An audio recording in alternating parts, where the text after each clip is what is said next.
tipe sama dalam urutan tertentu yang menggunakan nama yang sama. Jadi tipe dalam array harus sama. Misalkan dia integer, maka keseluruhan harus sama integer. Kalau kita gunakan char atau karakter, kita juga harus menggunakan karakter. Nah, ini letak atau posisi dari elemen array ditunjukkan oleh indeks atau posisi. Di minggu kemarin kita sudah belajar array secara umum. Diingat-ingat lagi ada indeks atau posisi, lalu ada elemen atau jumlahnya. Nah, ini dalam beberapa buku, array sering juga disebut dengan istilah larik atau tabel. Nah, di buku-buku translate Inggris to Indonesia itu biasanya C++ array ini disebut dengan larik. Selanjutnya, untuk mengubah ukuran dari lokasi memori suatu array harus diperbaiki dari listing programnya. Ini maksudnya gimana? Jadi maksudnya adalah memori dalam array itu ada dua macam ini. Array dapat berupa array satu dimensi dan dua dimensi, bahkan n dimensi. Nah, suatu array dikatakan sebagai array satu dimensi, dua dimensi, dan x dimensi atau n dimensi itu dilihat berdasarkan banyaknya penunjuk indeks atau posisi. Nah, yang pertama ini ada array satu dimensi. Nah, yang kita belajar array dalam bentuk umum kemarin, dia merupakan array satu dimensi.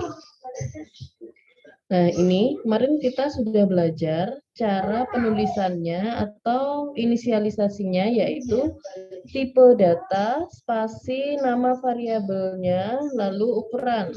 Misalkan di sini ada integer, nama dalam kurung 5, seperti itu yang kemarin kita sudah belajar. Berarti di dalam tipe data integer atau karakter ada jumlahnya 5 nama. Nah, ini tipe data untuk menyatakan jenis tipe data elemen array. Ada integer, carak atau karakter, float, boolean juga bisa. Selanjutnya juga ada double atau yang lain-lainnya.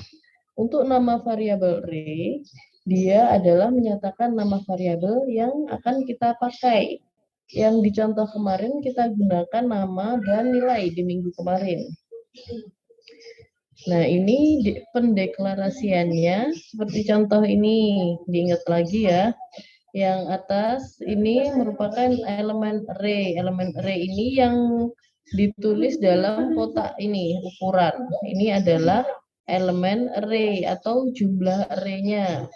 Nah, untuk indeksnya, indeks ini dimulai dari angka 0. Diingat-ingat lagi kalau array apapun dalam program C++ atau bahasa lainnya, kita memulai penomoran angka itu dari angka 0, bukan dari angka 1. Paham ya, yang ini kita ulang dari yang minggu kemarin, masih sama array satu dimensi. Yang kemarin itu array dalam gambaran umum, secara umum. Secara umumnya yaitu array satu dimensi. Masih ingat ya?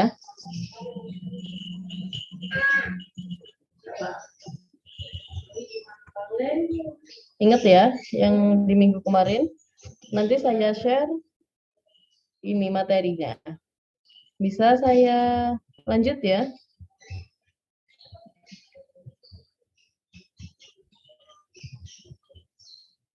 Ini suara saya masuk kan? Enggak masuk, bisa lanjut, Bu. Saya lanjut.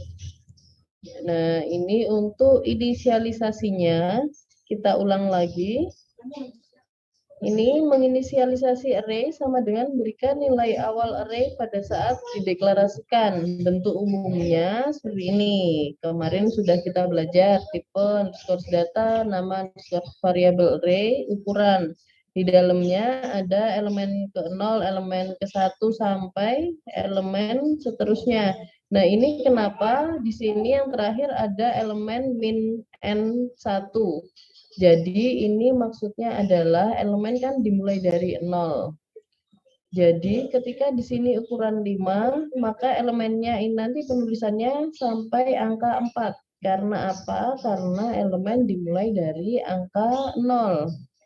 Nah, tetapi jika banyaknya elemen lebih dari ukuran, maka akan mengalami kesalahan too many initializers. Inisialisasinya salah. Jadi ketika kita isi di sini misalkan kita isi tipe datanya integer, lalu nama variabelnya kita isi ini nama, ukurannya misalkan di sini ada 5. Nah, ini kita harus menulis elemen ke 0, nama ke 0, nama 1 sampai nama minus 1. Maksudnya itu adalah di sini kita tulis nama sampai jumlah minus 1 sampai 4. Nah, nama jumlah 1. Nah, kenapa kita nggak ngisi sampai nama jumlah 5? Karena nanti kalau kita menulis 5 sampai jumlah 5, ini maksudnya ini sudah saya beri minus 1.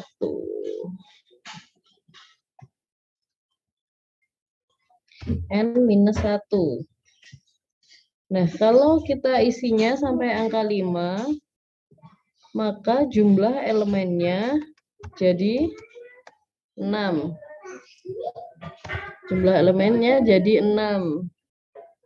Sehingga dia akan mengalami error.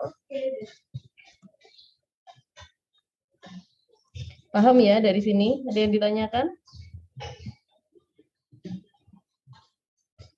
Paham, Bu. Oke, baik. Nah, ini sudah dijelaskan. Nah, di sini integer nilai 10. Berarti kita akan memberikan tempat di dalam memori komputer sebanyak 10. 10 ini dari indeks 0 sampai 9. Jadi ini integer nilai jumlahnya ada 10. Elemennya dimulai dari 0. Elemen ke 0 adalah 8. Elemen ke 9 adalah 3. Jumlahnya adalah 10. Itu. Nah, ini ada contoh dan tugas 1 buat program untuk menginisialisasikan 10 bilangan bulat. Kemudian hitung jumlah dan rata-rata. Ini nanti kalian bikin program dan compile, di capture ya, dikumpulkan minggu depan aja. Nah, ini untuk inisialisasi 10 bilangan bulat. Hitung jumlah rata-rata, nanti lihat program, perhatikan programnya, dan perhatikan juga hasil yang sudah dikompil. Nah, ini ada integer nilai, jumlahnya ada 10, elemen ke 0 sampai elemen ke 9. Integer I sama dengan jumlah sama dengan 0. Floatnya rata-rata untuk menghitung rata-ratanya. Nah, di sini untuk mencetak elemen array, di sini ada cout, deret bilangan. Ini untuk rumusnya. For rumus. Nanti perhatikan program dan hasil compile-nya. Rumusnya rata-rata adalah jumlah dibagi 10 ini. Jumlah keseluruhan 8 tambah 12 sampai tambah 3 dibagi 10. Nanti hasilnya ada di cout. Nah, selanjutnya ada operator penugasan. Yang kemarin itu kita menulisnya dengan operator penugasan di array yang pertama. Nah, ini mengisi elemen array satu dimensi dengan menggunakan operator penugasan. Nah, operator penugasan di sini yang dimaksud adalah sama dengan. Ini merupakan operator penugasan. Nah, masih ingat ya yang minggu kemarin cara penulisannya ke bawah. Kalau ini ke samping. Lalu kalau yang operator penugasan adalah ke bawah. Masih ingat ya yang minggu kemarin ya, dibuka lagi nanti. Di sini penulisannya sudah ada contoh di materi ke 8 atau 9 ya itu. Itu sama persis. Kita nggak perlu ulang lagi. Lalu di sini yang ketiga ada array yang dibaca dari masukan. Nah, cara ketiga adalah elemen dibaca dari media masukan. Maksudnya ini adalah dalam keyboard. Untuk membaca elemen array satu dimensi dapat dilakukan dengan jadi array dijadikan sebagai input. Penulisannya adalah cin double lebih dari nama variabelnya langsung cin nilai. Nah, ini indeksnya langsung ke elemen ke 0 sampai elemen ke n. Nah, contohnya cin nilai ke 0. Ini maksudnya adalah membaca elemen array posisi ke 0 sampai cin nilai kedua. Ini maksudnya membaca elemen array posisi kedua. Nah, cin nilai i ini maksudnya membaca elemen array posisi ke i di mana harga i harus diketahui sebelumnya. Jadi, di dalam inisialisasi nanti harus ada nilai i-nya, sudah dikenalkan i-nya berapa jumlahnya, seperti itu. Nah, untuk pemahaman agar lebih mudah, kita kerjakan contoh dan tugas 2. Contoh dan tugas 2 ini membuat program untuk baca 10 bilangan bulat, kemudian hitung jumlah dan rata-rata. Nah, soalnya sama, tapi penulisannya yang berbeda. Nanti kalian perhatikan bedanya dari contoh dari latihan array 1 dan latihan array 2. Nanti kita sebutkan apa aja bedanya di dalam ringkasan. Nanti kalian capture, lalu ada ringkasannya di dalam laporan. Nah, selanjutnya ada mengakses elemen array satu dimensi. Nah, ini kalau elemen array satu dimensi dapat diakses dengan menyebutkan nama variabel array yang diikuti dengan indeks elemen yang diakses. Ini contohnya nilai ketiga itu merupakan untuk mengakses atau mengambil elemen yang nilainya pada posisi ketiga. Dan contoh kedua ini nilai ke-6, berarti kalian mengambil pada array ke-6, posisi ke-6. Nah, nanti kalian kerjakan latihan array, dicatat ya, latihan array 1, 2, 3, lalu lihat apa bedanya dan jelaskan. Maksudnya apa yang kalian lihat di dalam hasil compile-nya. Dilihat hasil compile-nya, apa bedanya dari latihan array 1, 2, dan 3. Seperti itu. Apa bedanya mengakses elemen array satu dimensi, lalu elemen array yang dibaca dari masukan, lalu inisialisasi dengan penugasan atau sama dengan. Jadi ada 3 yang nanti kalian lihat perbedaannya. Dikumpulkan minggu depan setelah UTS. Atau kita ini minggu ke-9 ya. Minggu ke-10 UTS, berarti ini kita kumpulkan dan kita yang nggak bisa kita ulang lagi di minggu ke-11. Jadi kita minggu ke-10 UTS, minggu ke-11 kita kerjakan ini untuk perbedaannya apa aja nanti kita diskusikan.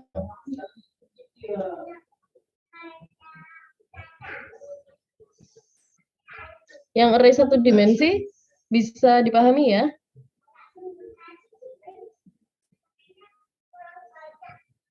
Bisa, Bu. Oke, baik. Nanti untuk diskusi lebih lanjut nanti kita laksanakan di minggu ke-11 setelah minggu ke-10 UTS.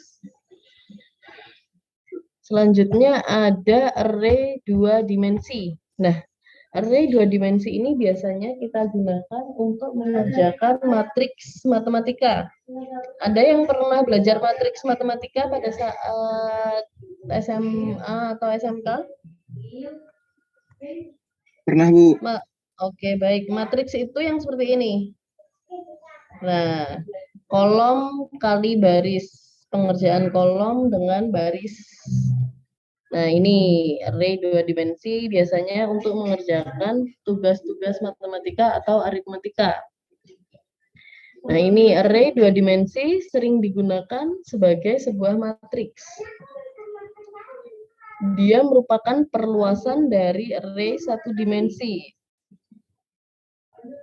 Jika array 1 dimensi hanya terdiri dari 1 baris dan beberapa kolom, maka array 2 dimensi terdiri dari beberapa baris dan beberapa kolom, seperti pada matriks penjumlahan dan perkalian atau matematika yang lain dalam matriks.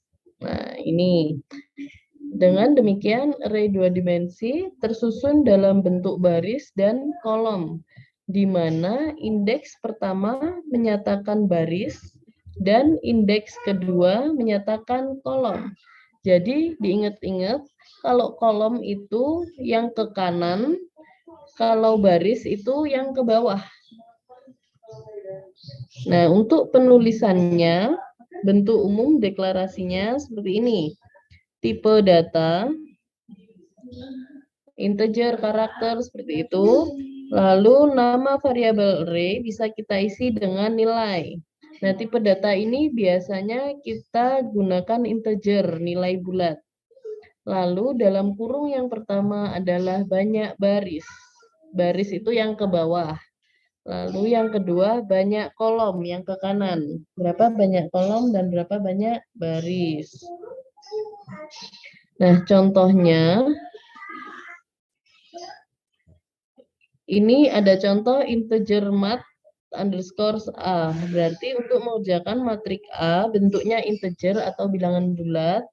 Dalam kurung ada 3 dan ada 4. Ini maksudnya apa? Jadi di sini maksudnya integer matrik A dia ada 3 baris dan 4 kolom.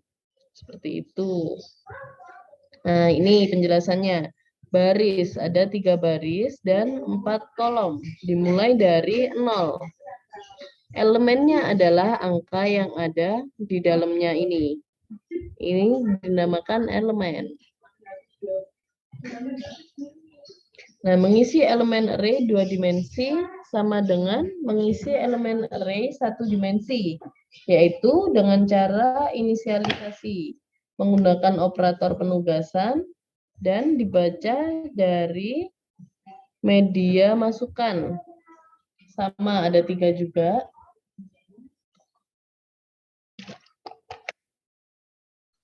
Yang pertama, ini ada inisialisasi array 2 dimensi. Sama, yang membedakan hanya di sini ada 2 kurung kotak ini. Kotak pertama banyak baris, kotak kedua banyak kolom. Ini tidak perlu, penjelasannya tidak perlu kita ulang karena di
3, 2, 5, 4. Sesuai seperti ini. Nah, contoh dan tugas keempat. Ini tidak perlu dibandingkan dengan yang pertama. Yang pertama hanya kalian tugasnya membandingkan antara latihan array 1, 2, 3. Lihat bedanya apa. Kalau yang ini tidak perlu, nanti berdiri sendiri. Nah, nanti bisa kalian coba. Di sini ada matriks 3 kali 4 atau 3 baris, 4 kolom. Baris dan kolom. Lalu di sini ada operator penugasan. Sama juga sama yang tadi, cara penulisannya. Yang bedakan masih tetap ada penjelasan baris dan kolom untuk menunjukkan berapa jumlah baris dan kolom yang digunakan. Contohnya seperti yang di bawah ini. Matriks A, baris ke-0, kolom ke-0, isinya 2. Matriks A, baris ke-0, kolom ke-1, nilainya 3. Matriks A kedua, baris pertama, kolom ke-0 dengan nilai 7. Lalu yang terakhir, baris kedua, kolom ketiga, maka nilai elemennya adalah 5. Itu. Bisa ya cara penulisan baris dan kolom?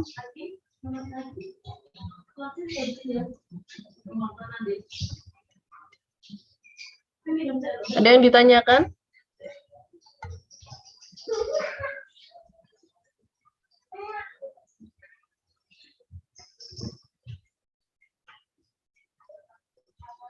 Bisa saya lanjutkan ya? Bisa, Bu. Selanjutnya ini dibaca dari media masukan. Sama kayak yang tadi, pakai cin sebagai input nama variabel array-nya. Nah, yang ini kalian tidak perlu hitung matriksnya sudah benar apa enggak. Yang penting kalian tahu caranya dan paham programnya. Di sini ada contoh. Ini sekedar contoh ya, nanti kita tidak bikin program yang seperti itu. Di sini contoh dan tugas 5 buat program untuk membaca 2 buah matriks A berordo M kali N dan matriks B berordo K kali L. Lalu hitung penjumlahan matriks C, pengurangan matriks D, dan perkalian matriks E. Ini kalian nggak usah mikir gimana.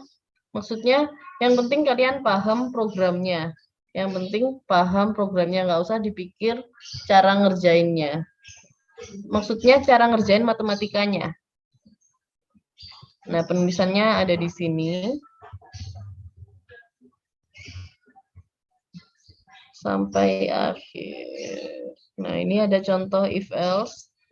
If baris pertama, baris kedua, kolom pertama, kolom kedua.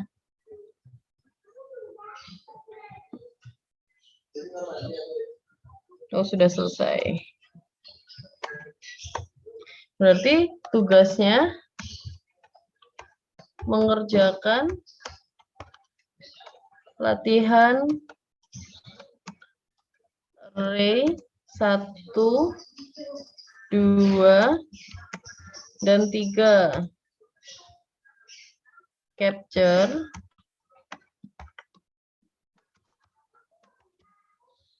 screen capture masing-masing program dan output atau compilernya. Lalu dari ketiganya jelaskan perbedaan dari ketiga latihan.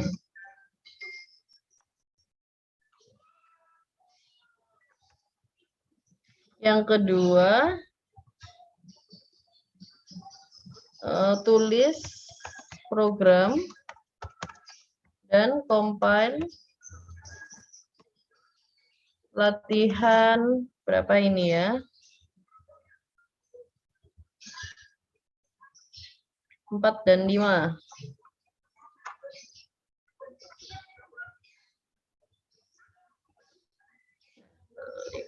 4 dan 5. Latihan 4 dan 5. Kita minggu ke 8, minggu ke 10, ke 9, minggu ke 10 kita UTS. Minggu 11 kita diskusi array ini dan praktikum lanjutan. Ini ada pointer. Tugasnya ini dikumpulkan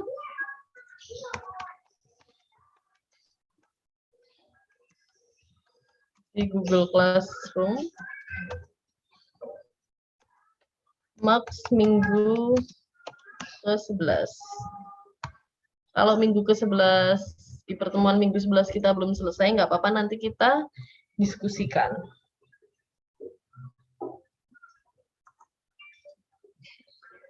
Minggu 10 minggu depan kita UTS ya, belajar ya. Oke, dari sini apakah ada pertanyaan? Ibu, materi yang minggu ke-8 kemarin belum Ibu bagikan di Classroom. Oh, ya yang array pertama ya? Ya, Bu. Oke.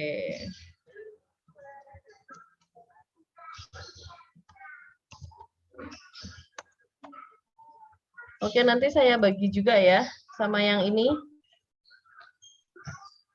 Ini sudah di-capture ya tugasnya, jangan lupa. Nanti saya bagi materinya. Kalau ada pertanyaan silakan.